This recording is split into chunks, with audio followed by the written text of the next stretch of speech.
Following the inconclusive Battle of Edge Hill in October 1642, the Royalists advanced towards London. However, they were halted at the Battle of Turnham Green by Parliamentarian forces commanded by the Earl of Essex in November, forcing Charles to retreat northwards to establish his capital at Oxford. Meanwhile, the Royalists were achieving success in the southwest. Sir Ralph Hopton defeated Parliamentarian Southern Association forces at Roundway Down on the 13th of July. Then, together with forces commanded by Prince Rupert, they captured Bristol on the 26th of July, the second largest city in Britain with a large port. However, during the capture of Bristol, the Royalists suffered over 1,000 killed, and it greatly reduced their supplies. The Royalists then captured Dorchester on the 2nd of August. The Royalists then looked to capture Gloucester, which would allow Royalist forces in South Wales to reinforce Charles's army for a possible renewed attack on London. On the 7th of August 1643, Charles's forces left Oxford and marched towards Gloucester. The Royalists believed that the city would surrender without a fight. However, when the city unexpectedly rejected the king's surrender terms, the king began to lay siege to the city, rather than conduct an immediate attack, fearing the same level of casualties as incurred during the capture of Bristol. Meanwhile, on the 24th of August, on orders from Parliament, Essex marched his forces westward to relieve Gloucester. At Brackley, he was joined by reinforcements, bringing his army to around 15,000 men. At Stow-on-the-Wold, he was engaged by Prince Rupert with the Royalist cavalry. On the 5th of September, with Parliamentarian forces just outside Gloucester, Charles was forced to abandon the siege, leaving Essex free to enter the city. After the relief of Gloucester, it was necessary for Essex to march his army back to London, rather than be pinned down in the west with little hope of reinforcements or resupply, which could expose them to Royalist cavalry on open ground. The Royalists sensed an opportunity to defeat the Parliamentarians decisively and end the Civil War, intending to bring them to battle on ground of their own choosing. Essex began the march towards London on September the 11th by crossing the River Severn at Tewkesbury. However, the Royalists did not discover Essex withdraw until the following day, but did not begin their pursuit until the 16th of September. Essex reached Swindon on the 17th of September. Meanwhile, Rupert's cavalry had been sent ahead to try and disrupt the Parliamentarian retreat, and on the 18th of September they intercepted the Parliamentarian Army at Aldbourne Chase to the north of Marlborough, following which Essex moved towards Hungerford. By the 18th of September, the Royalist army had reached Wantage. On the 19th of September, Parliamentarian quartermasters rode on to Newbury to acquire supplies and billets for their troops. However, they were interrupted by the arrival of Prince Rupert and his cavalry advance guard. The bulk of the Royalist army camped south of the town.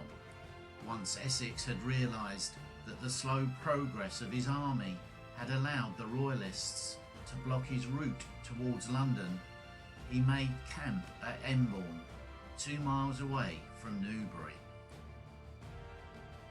The battlefield at Newbury was dominated by a large ridge known as Biggs Hill, which was bordered on one side by the River Kennet and the River Embourne on the other. The Royalists were commanded by King Charles, with William Vavasour commanding the right wing, Prince Rupert commanding the left wing, and Sir John Byron the centre. They were supported by artillery consisting of 20 cannons of mixed calibre. Essex commanded the Parliamentarians together with their right wing. The left wing was commanded by Philip Stapleton, with Major General Philip Skippon commanding the centre.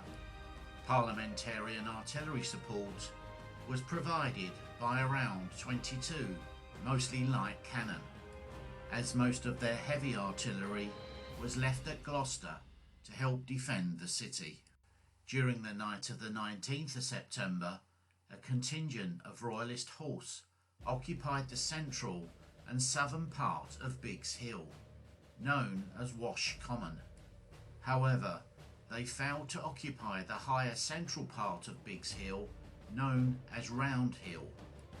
In terms of the number of troops, both sides were evenly matched, with the Royalists fielding 14,500 men, with 7,000 cavalry and 7,500 infantry, while the Parliamentarians fielded 14,000 men, with 6,000 cavalry and 8,000 infantry. In the early hours of the 20th of September, Parliamentarian infantry and artillery under Skippon occupied Round Hill.